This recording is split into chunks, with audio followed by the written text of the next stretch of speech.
دو قسمیں، ایک جنات کے ذریعے جادو ہوتا ہے اور ایک جادو وہ ہوتا ہے جس کو ہم شعبدے بازی کہتے ہیں. تو شعبدے بازی کی پھر دو قسمیں ہیں. ایک وہ جو یوٹیوب پہ آپ کو ویڈیوز نظر آ رہی ہیں جس میں نظر کا دھوکہ ہوتا کچھ بھی نہیں ہے. اور ایک شعبدے بازی وہ ہے جس کو مسمرزم کہا جاتا ہے، دماغ کو کیپچر کر لیا جاتا ہے. تو یہ ایک جادو کی جو بڑی قسم ہے وہ ہے جنات کے ذریعے جادو. جنات کے ذریعے جادو یہ ہوتا ہے کہ دیکھیں جنات بھی کسی کو نظر نہیں آتے.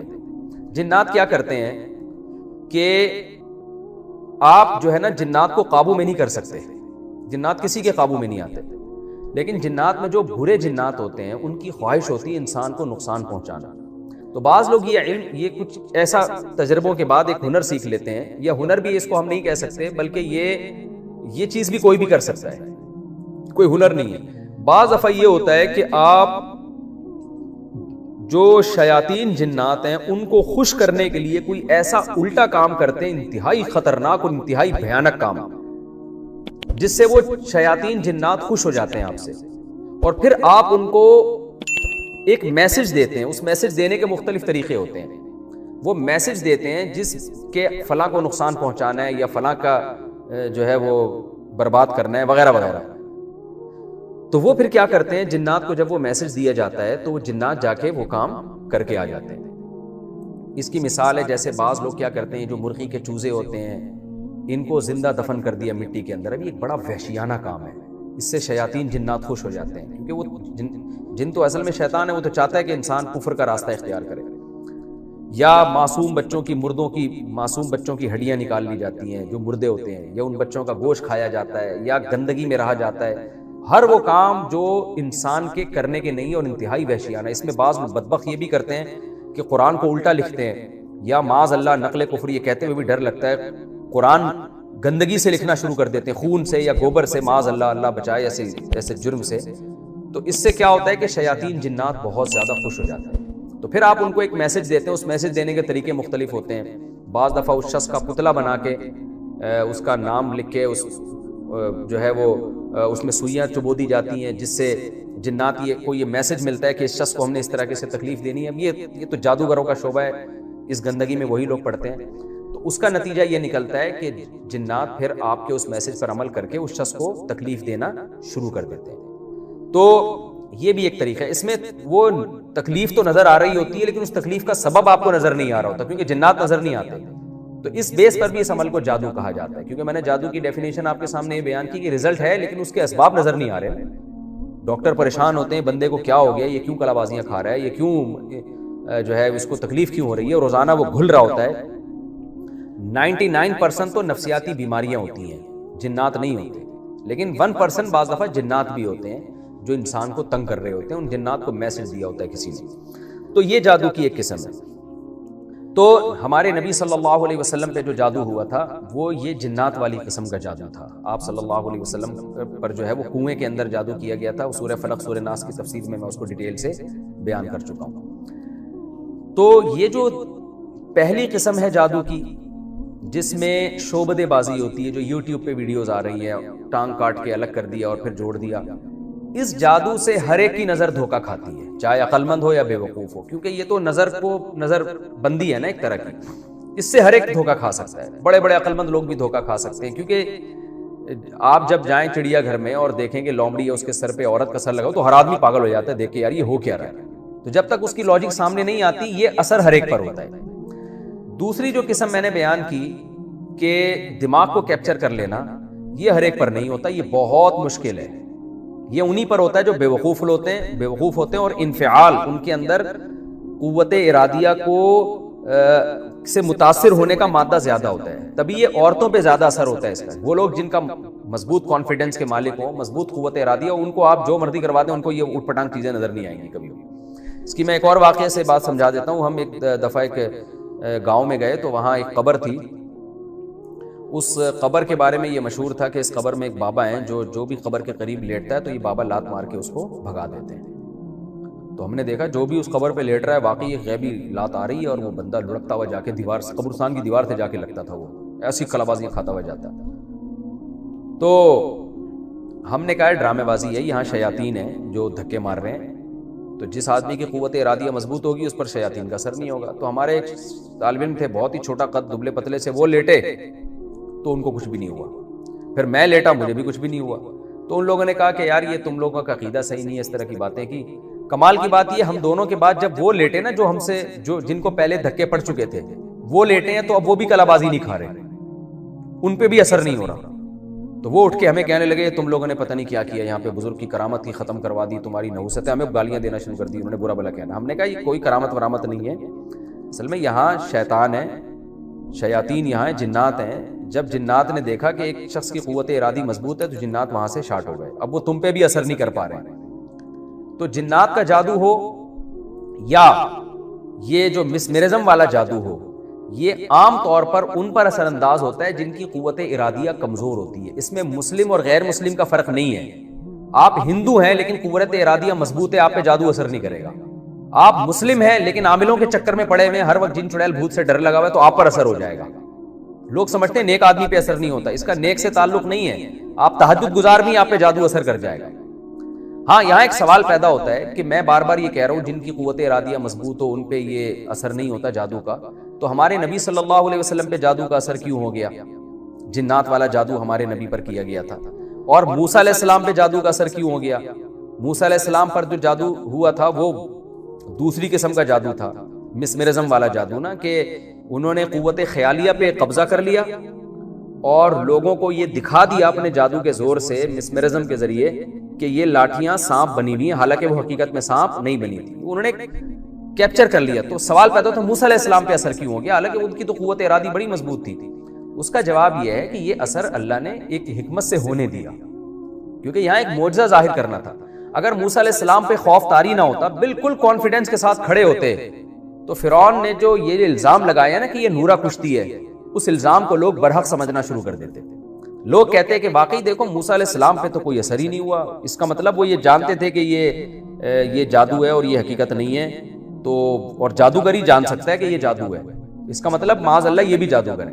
تو اس لیے اللہ نے موسیٰ علیہ السلام پہ اس کا اثر کروا دیا, اور موسیٰ علیہ السلام کے دل میں بھی خوف پیدا ہوا, گھبرانے لگے کہ یہ کیا ہو رہا ہے بھائی, یہ سانپ میری طرف لوٹ رہے ہیں. تو اس حکمت سے موسیٰ علیہ السلام پر اس جادو کا اثر ہوا ہے. تو اسی طرح ہمارے پیغمبر صلی اللہ علیہ وسلم پر بھی یہودی الزام لگاتے تھے کہ آپ جادوگر ہیں, تو اللہ نے آپ پہ جادو کا اثر ہونے دے دیا تاکہ لوگوں کو یقین آ جائے کہ آپ جادوگر نہیں ہیں. کیونکہ جادوگر پہ جادو کا اثر نہیں ہوتا, وہ تو حقیقت سمجھ رہا ہوتا ہے, وہ توڑ کر لیتا ہے, کچھ بھی کر لیتا ہے. تو یہ حکمت تھی, ورنہ جادو اتنے آرام سے نہیں ہوتا جتنا لوگوں نے فرض کر لیا. نہ کسی پہ جنات بھیجنا اتنا آسان ہے, نہ کسی پہ مسمرزم کرنا اتنا آسان ہے. آپ کی قوت ارادی مضبوط ہے تو یہ چیزیں اثر نہیں کرتی ہیں. میں نے آپ کو جنات والا واقعہ وہ قبرستان کا سنایا کہ میں لیٹا ہوں تو ہم پہ تو کچھ بھی نہیں ہو رہا, حالانکہ جو ہم سے پہلے لیٹے تھے وہ تو ہم سے زیادہ دیندار تھے. میرا خیال ہے جہاں تک, ان کی بڑی داڑیاں تھیں, تہجد گزار نمازی لوگ تھے, مگر ان پہ لڑکیاں لگ رہی ہیں. اس کا قوت ارادی سے تعلق ہے. جنات وہاں بوریا بستر گول کر کے چلے جاتے ہیں. تو اچھا, اب آخری بات جلدی سے, وقت ہمارا جو ہے نا وہ تھوڑا رہ گیا ہے. تو یہاں ایک بات اہم سمجھنا ضروری ہے, ایک آخری بات جو جادو سے متعلق ہے, کہ کیا جادو سے کسی چیز کی حقیقت کو بھی چینج کیا جا سکتا ہے یا نہیں. یہ بھی ایک بہت اہم ٹاپک ہے. پہلا تو یہ خوب سمجھ لیں کہ جادوگروں سے ڈرنے کی بالکل ضرورت نہیں ہے.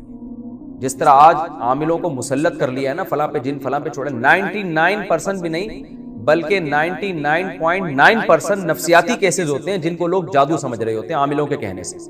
میرے پاس نفسیاتی ڈاکٹرز آتے ہیں, انہوں نے مجھے بتایا کہ کتنے کو عاملوں نے کہا تھا کہ یہ جن ہے, ہم نے میڈیسن سے ان کا علاج کیا اور الحمدللہ وہ ٹھیک ہو گئے. تو یہ عاملوں کی باتوں میں کبھی بھی نہ آئے. تو آپ یہ کہہ سکتے ہیں کہ حضرت یعنی سورہ بقرہ میں ہے کہ جادو کے زور سے جادوگر جو ہے, بنی اسرائیل میں جو جادوگر تھے میاں بیوی میں لڑائی ڈلوا دیا کرتے تھے. اس کا مطلب جادوگر کو اتنی طاقت ہے کہ وہ میاں بیوی میں لڑائی بھی ڈلوا دے. دیکھیں, شعبدے بازی کے ذریعے غلط فہمیاں پھیلائی جا سکتی ہیں. ایک چیز ہے نہیں, آپ نے کچھ خفیہ اسباب اختیار کیے, شوہر بدگمان ہو گیا بیوی سے, کچھ ایسی چیز بیوی نے دیکھ لی جس سے بیوی بدگمان ہو گئی شوہر سے, تو یہ شعبدے باز لوگ یہ کام کر سکتے ہیں. تو اس میں وہ شعبدے بازی والا جادو بھی ہو سکتا ہے, اس سے مراد مسمرزم بھی ہو سکتا ہے, اس سے مراد جنات بھی ہو سکتے ہیں. شیاطین بعض دفعہ وسوسے ڈالنا شروع کر دیتے ہیں, تو خام خواہ میں اچھی بھلی بیوی کے بارے میں الٹے وسوسے آتے ہیں. لوگ ہوتے ہیں نا وہمی, تو یہ کام شیاطین کرتے ہیں. ورنہ جادوگر کے پاس حقیقت میں اتنی پاور نہیں ہے کہ جب چاہے میاں بیوی میں طلاق ڈلوا دے. اگر ایسا ہوتا تو یہ تو دنیا میں عذاب کھڑا کر چکے ہوتے اب تک. جادوگر کسی سیاسی لیڈر, اچھا یہ بھی ذہن میں رکھے, جادو کا اثر عام طور پر 99.9% مشہور لوگوں پہ نہیں ہوتا. جادو کا اثر حکمرانوں پہ نہیں ہوتا. کیونکہ وہاں تک ان کو اللہ نے طاقت نہیں دی ہے کہ اتنے پاورفل ہو جائیں. تو جن لوگوں میں کانفیڈنس ہوتا ہے ان پہ اثر نہیں ہوتا. تبھی آپ دیکھیں ہزاروں جادوگر جنہوں نے موسیٰ علیہ السلام کو دکھایا کہ لاٹھیاں سانپ بن رہی ہیں، فرعون کا کچھ نہیں بگاڑ سکے وہ. ورنہ وہ فرعون کو کہتے ہیں کہ ہم اتنے زبردست ہیں کہ ہم نے جب لاٹھیوں کو سانپ بنا دیا تو ہم یہ اب ساری لاٹھیاں تیری طرف بھیجیں گے اور سانپ بن کے تجھے کاٹ کے کھا جائیں گے. کچھ بھی نہیں کر سکے وہ فرعون کا.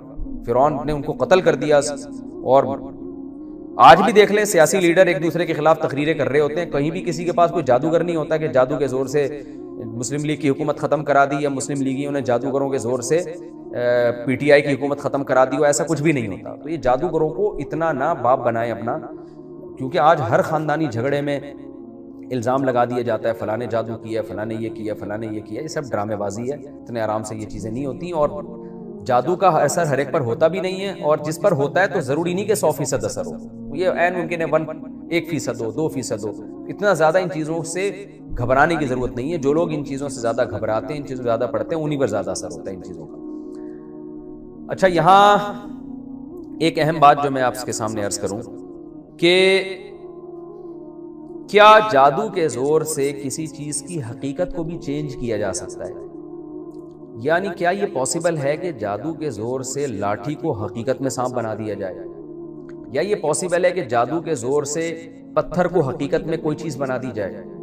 تو یہ ایک ایسا مسئلہ ہے جس میں علماء کا اختلاف ہے.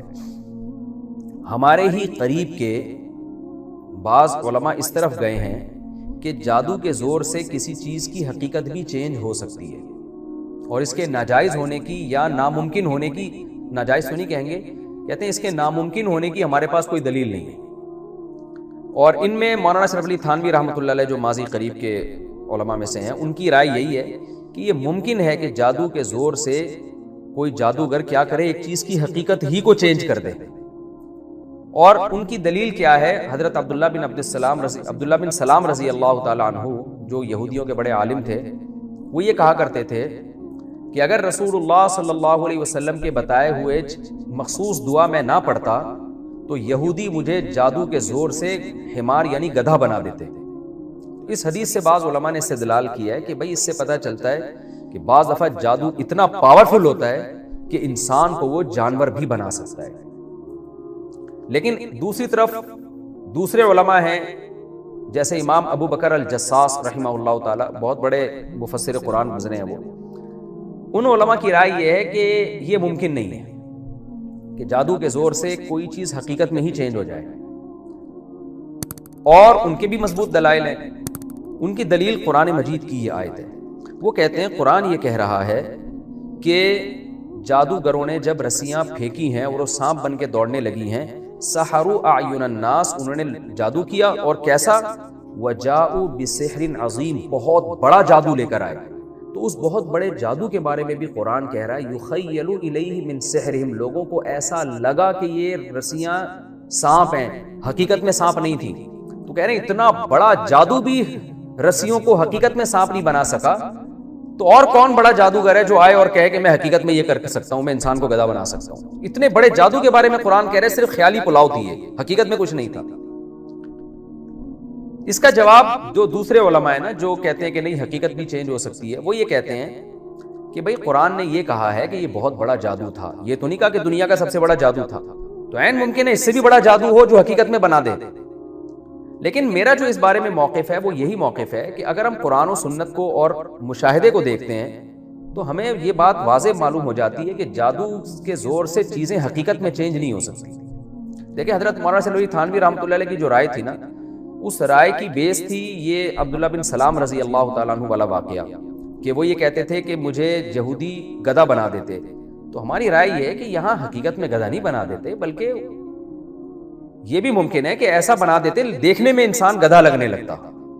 جیسے جادوگروں نے رسیوں کو سانپ بنا دیا، کیا مطلب دیکھنے میں وہ سانپ لگ رہی ہیں. تو یہاں یہ تعویل ممکن ہے، اس لیے کہ اگر ہم یہ تعویل نہیں کرتے تو اس پہ بڑے بڑے اشکالات ہوتے ہیں. بڑے بڑے اشکالات یہ ہوتے ہیں کہ آج تک کوئی ایسا واقعہ ٹھوس ثبوت کے ساتھ ہمارے سامنے موجود نہیں ہے جس میں ہم یہ کہہ سکیں کہ کسی جادوگر نے حقیقت میں کسی چیز کو چینج کر دیا ہے.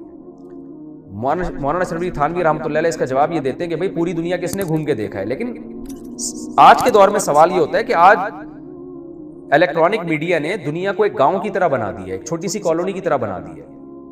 دنیا میں کہیں اگر ایسا ہو رہا ہوتا کہ جادو کے زور سے ایک جادوگر ایک چیز کی ماہیت کو چینج کر رہا ہوتا تو ہمارے سامنے تو آتا نا. پوری دنیا الیکٹرانک, کوئی ایک تو یوٹیوب پہ ویڈیو آتی ہے اور پتہ چلتا ہے کہ یہ دیکھو حقیقت میں کر کے دکھا رہا ہے. تو یہ عقلاً ممکن معلوم نہیں ہوتا. اور قرآن اگرچہ یہ کہہ رہا ہے کہ یہ بڑا جادوگر تھا, قرآن یہ نہیں کہہ رہا کہ سب سے بڑا جادوگر تھا, لیکن اتنا تو پتا چل گیا کہ جس جادو کو قرآن کہہ رہا ہے بہت بڑا جادو تھا, اور موسیٰ علیہ السلام کے مقابلے میں وہ جادو لایا گیا, اور اس دور میں جادو اپنے عروج پر تھا. تبھی تو حضرت موسیٰ کو ایسے معجزے دیے گئے جو جادوگروں کی سمجھ میں آئے. اس دور میں بھی کوئی ایسا جادو نہیں کر سکا کہ حقیقت میں لاٹھی کو سانپ بنا دے. آج کون یہ دعویٰ کر سکتا ہے کہ میں حقیقت میں ایک چیز کو چینج کر سکتا ہوں؟ اس لیے ہماری رائے میں امام ابو بکر جساس رحمہ اللہ تعالیٰ کی رائے زیادہ قوی ہے کہ یہ صرف نظر کا دھوکہ ہوتا ہے, حقیقت میں چیز جادوگر چینج نہیں کر سکتا. اور ویسے بھی ایک بات ہے کہ اگر جادوگر حقیقت میں چینج کر دیتا تو جادو اور معجزے میں فرق کرنا بڑا مشکل کام ہو جائے گا. اگرچہ علماء نے اس کا بھی جواب دیا ہے, بعض علماء نے وہ کہتے ہیں کہ بھئی ان کے حالات زندگی سے فرق ہوتا ہے, کہ جادوگر ننگ دھڑنگ ہوتے ہیں, ان کی زندگی چور اچکے کی طرح ہوتی ہے, جھوٹ بولتے ہیں وہ, اور پیغمبروں کی زندگی سادہ ہوتی ہے. تو اس سے پتہ چلتا ہے کہ پیغمبر جو کام کریں گے وہ جادو نہیں ہوگا, وہ معجزہ ہوگا, اور جادوگر جو کریں گے وہ جادو ہوگا. لیکن یہ دلیل ذرا کمزور معلوم ہوتی ہے, کیونکہ یہاں جو موسیٰ علیہ السلام کا جب جادوگروں سے مقابلہ ہو رہا ہے تو سیرت پہ بحث نہیں ہو رہی ہے, عمل کو دیکھا جا رہا ہے. جادوگروں نے دیکھا کہ یہ لاٹھی حقیقت میں سانپ بن گئی, فوراً سجدے میں گر گئے. یہ سجدے میں گرنا اس کی علامت تھا. وہ مانتے تھے, جانتے تھے کہ جادو کے زور سے لاٹھی کو حقیقت میں سانپ بنانا امپاسبل, یہ ناممکن ہے. تبھی تو فوراً ہی مان لے آئے وہ, ورنہ وہ غور کرتے کہ بھائی ہم نے تو جادو کیا ہے, ہم نے تو نظر کا دھوکہ دیا ہے, اور معاذ اللہ موسیٰ نے جو جادو کیا ہے وہ اس سے بھی بڑا جادو ہے, اس نے حقیقت میں لاٹھی کو سانپ بنا دیا. تو جادوگر اس قسم کی کوئی ڈسکشن نہیں کر رہے, بلکہ جادوگروں نے جب دیکھا کہ لاٹھی حقیقت میں سانپ بنی ہے فوراً سجدے میں گر گئے اور کہنے لگے یہ اللہ کے پیغمبر ہیں, یہ جادوگر نہیں ہو سکتے. یہ قرآن کا یہ پورا سیاق و سباق بتا رہا ہے کہ جادو اور معجزے میں فرق ہی یہی ہے کہ جادو میں نظر کا دھوکہ ہوتا ہے اور معجزے میں ایک چیز حقیقت میں چینج ہو رہی ہوتی ہے. اگر کوئی جادوگر چاند کو اشارہ کرے اور 2 ٹکڑے ہو جائے تو قطعاً چاند 2 ٹکڑے نہیں ہوا, آپ کی نظر کو دھوکہ ہو رہا ہے. لیکن پیغمبر صلی اللہ علیہ وسلم نے جب چاند کو اشارہ کیا اور 2 ٹکڑے ہو گئے تو نظر کو دھوکہ نہیں ہے, یہ حقیقت میں چاند کے 2 ٹکڑے ہیں. اور آج بھی سائنس اس بات کا اعتراف کرتی ہے کہ چاند درمیان میں اس کے جو ہے وہ ایک نشان ہے جڑنے کا, تو حقیقت میں چاند کے 2 ٹکڑے ہوئے تھے. تو اسی طرح موسیٰ علیہ السلام اگر لاٹھی کو زمین پہ پھینک رہے اور سانپ بن رہی ہے تو حقیقت میں سانپ بن رہی ہے, وہ نظر کا دھوکہ نہیں ہے. تو ہماری رائے اس بارے میں یہی ہے کہ جادو کے زور سے ایک چیز نظر کو دھوکہ تو دیا جا سکتا ہے, حقیقت میں چیزیں چینج نہیں ہوتی, اور معجزے میں چیز حقیقت میں چینج ہو جاتی ہے. اسی سے معجزے اور جادو کا فرق معلوم ہوتا ہے. تو آج کے اس رکوع میں میں نے کمپلیٹلی آپ کو جادو کی قسمیں بتائیں. جادو کی بیسیکلی 2 قسمیں, ایک قسم یہ ہوتی ہے کہ دماغ کو کیپچر کیا جاتا ہے یا شعبدے بازی ہوتی ہے, نظر کا دھوکہ ہوتا ہے. دوسری قسم جنات کے ذریعے, اور ان کا یہ نظر کو دھوکہ یا مسمرزم جو ہے بعض دفعہ قرآن پڑھوا کے بھی کر دیا جاتا ہے یہ. اور جنات کے ذریعے جادو ہوتا ہے, اس کا علاج ہے آیت الکرسی پڑھیں, سورہ فلق, سورہ ناس پڑھیں. اور دوسری بات یہ بھی کہ جادو کا اثر ہر ایک پر نہیں ہوتا, اور اتنے جادوگروں کے اختیارات نہیں ہیں جتنے لوگوں نے سمجھ نہیں ہے. اور تیسری بات یہ کہ جادو میں چیز حقیقت میں چینج نہیں ہوتی, صرف ظاہری طور پر نظر ایسا آ رہا ہوتا ہے وہ.